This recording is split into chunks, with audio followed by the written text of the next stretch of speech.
wabarakatuh. Salam sejahtera bagi kita semua. Om Swastiastu, Namo Buddhaya, salam kebajikan.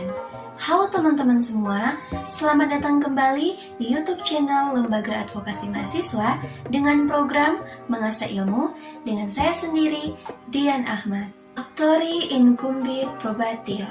Siapa yang mendalilkan, dia yang membuktikan. Lalu, siapakah itu? Siapakah subjeknya? Oleh sebab itu, pada saat ini kita akan mempelajari mengenai subjek hukum dan juga objek hukum. Subjek hukum atau res subject adalah segala sesuatu yang menurut hukum berhak atau berwenang untuk melakukan suatu perbuatan hukum atau segala sesuatu yang dapat menjadi pendukung hak dan juga kewajiban. Subjek hukum ini dibagi atas dua jenis. Yang pertama, subjek hukum manusia, orang atau natural person. Yang kedua, subjek hukum badan hukum atau reh person. Subjek hukum yang pertama yaitu manusia. Pada prinsipnya, orang disebut sebagai subjek hukum dimulai sejak ia dilahirkan dan pada saat ia meninggal dunia. Namun, ada pengecualian di dalam pasal 2 Kitab Undang-Undang Hukum Perdata menyebutkan bahwa anak yang masih ada di dalam kandungan seorang ibu dianggap telah lahir apabila kepentingan si anak menghendakinya. Contoh dalam hal pewarisan. Namun, apabila saat dilahirkan anak tersebut meninggal dunia, maka menurut hukum, anak tersebut tidak pernah ada dan tidak dapat menjadi subjek hukum. Nah, ada juga orang atau manusia yang tidak dapat disebut sebagai subjek hukum atau tidak dapat melakukan suatu perbuatan hukum, yaitu anak yang belum dewasa, anak yang belum menikah, anak yang masih di bawah umur. Saat ini kita masuk di dalam objek hukum. Apa itu objek hukum?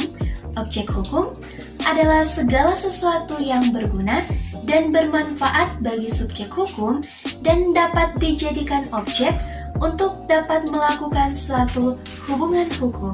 Karena sesuatu ini dapat dikuasai oleh subjek hukum, diakui, serta dinyatakan keras oleh hukum objektif. Jenis objek hukum menurut pasal 503 sampai 504 KUH Perdata menyebutkan bahwa zat atau benda dibagi menjadi dua jenis. Yang pertama, benda bergerak, dan yang kedua, benda tidak bergerak. Nah, ada benda yang menurut sifatnya dapat dipindahkan dan dapat berpindah sendiri. Benda yang menurut sifatnya dapat dipindahkan ada motor, ada handphone, komputer, dan lain-lain. Serta benda yang dapat berpindah sendiri, contohnya yaitu hewan. Serta ada juga benda yang dapat bergerak menurut ketentuan undang-undang. Contohnya ada cek, ada saham, ada obligasi, ada juga tagihan. Benda yang tidak bergerak karena sifatnya, ia tidak dapat dipindahkan dari satu tempat ke tempat yang lain. Benda yang tidak bergerak karena tujuannya, yaitu tujuan pemakaiannya. Contoh, barang-barang ataupun perabotan-perabotan yang ada di dalam suatu pabrik seperti mesin-mesin. Benda tidak bergerak karena ketentuan undang-undang, contohnya yaitu kapal dengan bobot 20 meter kubik di dalam pasal 314 KUH Perdata, meskipun menurut sifatnya dapat dipindahkan. Nah, itulah materi yang dapat disampaikan pada saat ini. Mohon maaf apabila ada salah pengucapan atau dalam hal penyampaian. Semoga dapat bermanfaat bagi teman-teman semua.